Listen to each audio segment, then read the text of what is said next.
పోయి ఈరోజు ఈ రాష్ట్రంలో ఈరోజు గొడవలు దిగుతూ ఇళ్ల మీద దాడులు చేయిస్తూ కేసులు పెట్టి జైల్లో పెట్టించే కార్యక్రమాలు జరుగుతూ ఉన్నాయి. అధికారంలోకి వచ్చిన తర్వాత మేము ఏం మంచి చేశామని చెప్పుకునే పరిస్థితి ఒకటి కూడా లేదు. పలాన్ని మంచి చేశాం, పలాని సంక్షేమం చేశాం, పలాని అభివృద్ధి చేశాం. ఏదైనా చేస్తుంటే గత ప్రభుత్వంలో జగన్మోహన్ రెడ్డి గారు చేసిన ఈ ఎన్నికలు అయిపోయిన తర్వాత వాటికి రిబ్బన్ కట్టింగ్లు చేసి దాన్ని మైలేజ్ తీసుకోవటం తప్ప తాను మొదలుపెట్టి ముగించింది ఏంది అంటే శూన్యం. సంక్షేమం ఏంట్రా అంటే శూన్యం. ఈ రాష్ట్రాన్ని అభివృద్ధి ఏ విధంగా దిశగా తీసుకెళ్తున్నాము అంటే దాడులు చేయించడం, నోరెత్తిన వాళ్ళ మీద కేసులు పెట్టించడం, జైల్లో పెట్టడం, ఇదే కార్యక్రమం జరుగుతూ ఉంది. ఈరోజు కాపు నాయకులైన రాంబాబు మీద ఏ విధంగా ఇంటి మీద దాడి చేశారు, ఏ విధంగా ఆఫీస్ ధ్వంసం చేశారు. ఇళ్లలో ఆడవాళ్ళు ఉన్నారు, పిల్లలు ఉన్నారు, అయినా లేకుండా దాదాపు వందలాది మంది వెళ్ళి ధ్వంసం చేయటం. నిన్న ఇక్కడ మైలవరంలో మాజీ మంత్రివర్యులు బీసీ నాయకుడు జోగి రమేష్ అన్న ఇంటి మీద ఆయన ఇంట్లో లేనప్పుడు వీడియోలు చూసాం. పెట్రోల్ బాంబులు ఇంటి మీద వేయటం, అవి మంటలు రేగటం. ఒకవేళ నిజంగా అది దార్బంధరాలు తగిలి ఇబ్బంది అయ్యింది, ఒకవేళ ఇంట్లో కానీ వెళ్ళి ఉంటే, ఇంట్లో ఆడవాళ్ళు ఉన్నారు. ఈరోజు వాళ్ళు తెలుగుదేశం పార్టీలో ఆడవాళ్ళు అంటే వాళ్ళ పార్టీలో మాత్రమే భార్యలు, చెల్లెళ్ళు, కూతుర్లు ఉంటారు, అక్కలు. వేరే పార్టీకి సంబంధించి అయితే మాత్రం దౌర్జన్యాలు చేసినా, ఇళ్ల మీద ధ్వంసాలు చేసినా, ఇళ్ల మీద పగలగొట్టినా ఇబ్బందిలే. ఆయన పార్టీలో బీసీ నాయకులు ఉంటే బీసీ నాయకులు, ఆయన పార్టీలో కాపులు ఉంటే వాళ్ళే కాపు నాయకులు. పక్క జిల్లాలో పక్క పార్టీలో కాపు నాయకులున్నా, బీసీ నాయకులున్నా వాళ్ళు బీసీలు కాదు, వాళ్ళు కాపులు కాదు. ఇంకా పవన్ కళ్యాణ్ గారు అయితే ఆయన ఎప్పుడు వస్తే మాటకు వస్తాడు, ప్రెస్ మీట్ పెడతాడు, ఎట్టంటే మాట్లాడతాడు. ఈరోజు ఇట్లంతా జరుగుతూ ఉన్నా కనీసం మాట ఎత్తే పరిస్థితి లేదు. ఒక రౌడీ రాజకీయంగా ఈరోజు ఒకటే చెప్తా ఉన్నాం, జగన్మోహన్ రెడ్డి గారు మేము కూడా 5 సంవత్సరాలు పరిపాలన చేసాం. ఇదే రకమైన పరిపాలన మీరు చెప్తున్న రాజారెడ్డి రాజకీయం కానీ, రాయలసీమ ఫ్యాక్షనిజం కానీ జగన్మోహన్ రెడ్డి గారు చూపించుంటే, మీరు చెప్తున్నట్టే జగన్మోహన్ రెడ్డి గారి హింస వ్యక్తి అని కానీ జగన్మోహన్ రెడ్డి గారు అనుంటే నిజంగా మీరు బయట తిరిగే వాళ్ళ, నిజంగా మీరు ధైర్యంగా ఈ రాష్ట్రంలో తిరిగే వాళ్ళని అడుగుతా ఉన్నాం. ఈరోజు అధికారం ఉంది, మీకు అధికారం ఇచ్చింది ప్రజలు, మంచి చేయను సరే, అది ఎట్టా చేసే పరిస్థితి లేదు, సంక్షేమం లేదు, అభివృద్ధి లేదు. సరే ఇంక మేము ఏమైనా చేస్తాం, మేము ఇలాగే మాట్లాడితే కేసులు పెడతామంటే పర్లా, ఇంక 3 సంవత్సరాలు ఉంది, అధికారం ఉంది, రైట్. ఎన్ని కేసులు పెడతారో పెట్టుకోండి, ఎన్ని దాడులు చేస్తారో చేసుకోండి.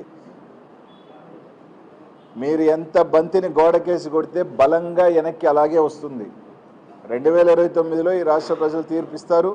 ఇదే విధంగా కానీ మీరు కొనసాగితే తప్పకుండా ఇంతే రెట్టింపుతో మీకు కూడా బలంగా ఇలాంటియే ఇంతకన్నా పెద్ద ఎత్తున జరుగుతాయి.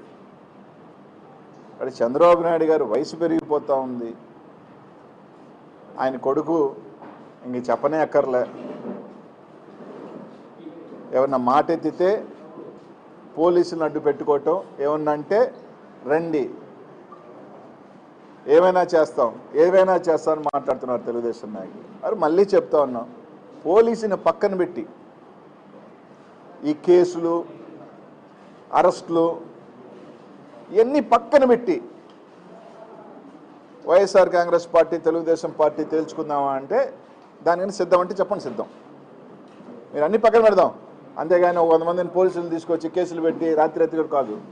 పోలీస్ వ్యవస్థను పక్కన పెట్టి రండి, మీరిళ్ళ మీదకా మా ఇళ్ళ మీదకా ఎవరిళ్ళ మీదకైనా సిద్ధమే, దేనికైనా. మీరు అనుకుంటున్న ఎవరు ఫ్యాక్షనిస్ట్లా, ఎవరు తెగిస్తే అందరూ ఎవరికి ఎవరేం కాదు, డిసైడ్ అయిన తర్వాత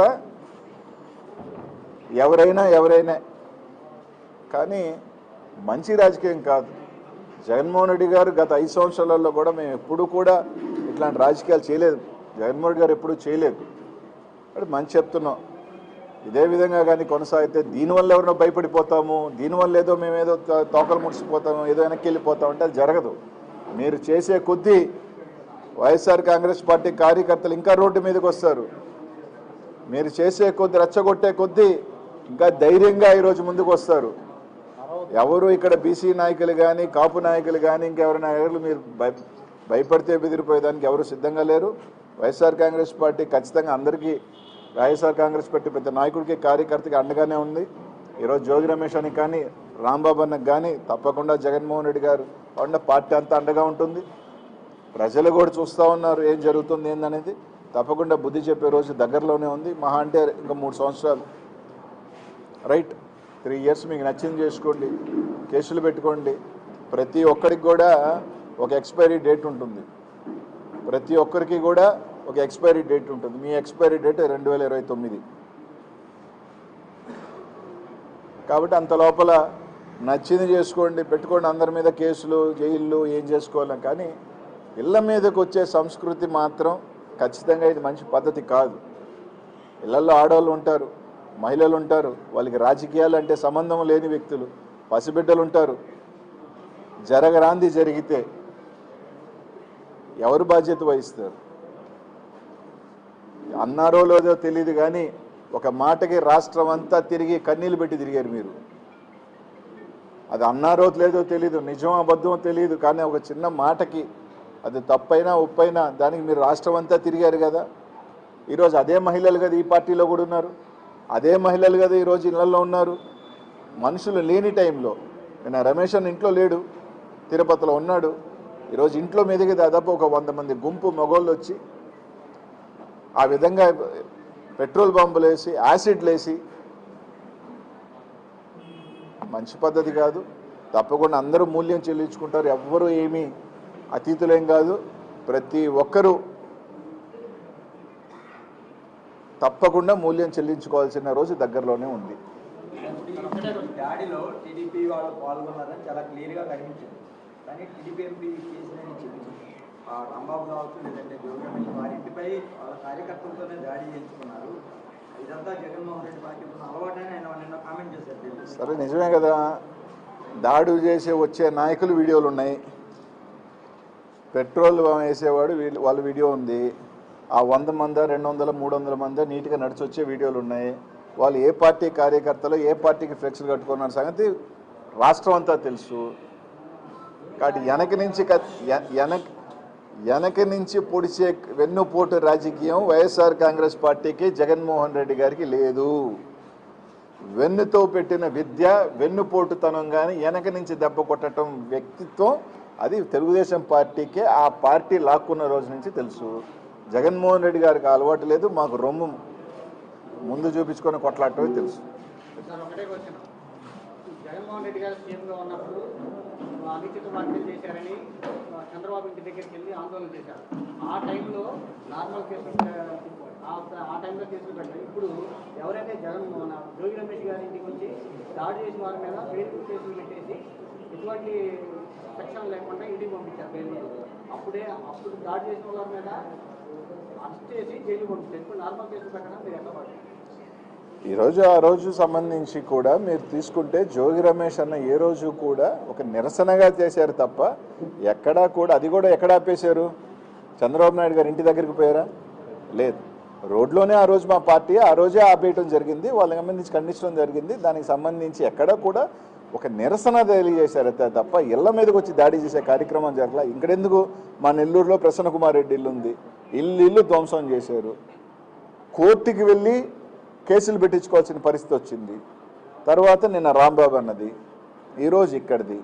ఏదో తూతూ మంత్రంగా 4 పిల్లకాయలు తీసుకోవడం, వాళ్ళ మీద ఒక కేసు పెట్టామని చెప్పడం, వాళ్ళు అక్కడే బెయిలించి పంపించడం. మళ్ళీ ఏదైనా అంటే అసలు గంజాయిని ఈ రాష్ట్రంలో తెలుగుదేశం వచ్చిన తర్వాత విచ్చలవిడిగా ఎందుకు పెరుగుతుంది అంటే ఇట్లాంటి వాళ్ళని గంజాయిని అమ్మించడం, తాగించడం, వాళ్ళని మోకు చేయటం. ఈరోజు మీరు తీసుకుంటే ఇప్పుడు జిల్లాల్లో గంజాయి మర్డర్లు కానీ, గంజాయి దొంగతనాలు కానీ, గంజాయి ఈ రాష్ట్రంలో ఎక్కడ ఎక్కువ ఎందుకు జరుగుతుంది? వీటిలన్నిటికీ కారణాలు ఏంటి? వీళ్ళందరినీ గంజాయి అమ్మేయటం, దానికి బానిసలు చేయటం, ఒక పోగేయటం, ఒక బ్యాచ్ని జరిగినప్పుడల్లా వాళ్ళని మీద ఇళ్ళకమైన పంపించడం, దానికి ఒక నలుగురు నాయకత్వం వహించడం, ఇదే జరుగుతూ ఉంది రాష్ట్రంలో. వాళ్ళకి తూతు మంత్రిగా బెయిలిచ్చి పంపించడం.